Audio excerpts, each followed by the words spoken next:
For today's video mga ka-deliver ay nakapag-deliver naman tayo ng isang Salem bed mga ka-deliver. Pull out bed po ito mga ka-deliver. May ekstrang kama sa ilalim. Ayan, ikinakabit lang ang gulong at paa nito mga ka-deliver. Ayan ang ating driver na sweet lover pa, si Sunny Boy at si Sandy Maniego at nagkakabit ng paa. Ini-screw lang pala ang mga paa nito mga ka-deliver.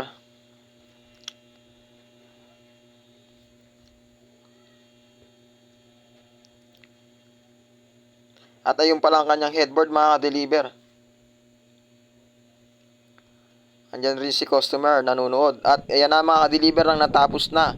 Hindi pala pinakabit ni customer ang headboard mga ka-deliver kasi hindi niya pa alam kung saan ipipwesto ng maayos ito mga ka-deliver. Yan, napakaganda ng Salem bed na to mga ka-deliver. Kasya dito mga 4 na katao mga ka-deliver o 5. Salamat sa panonood.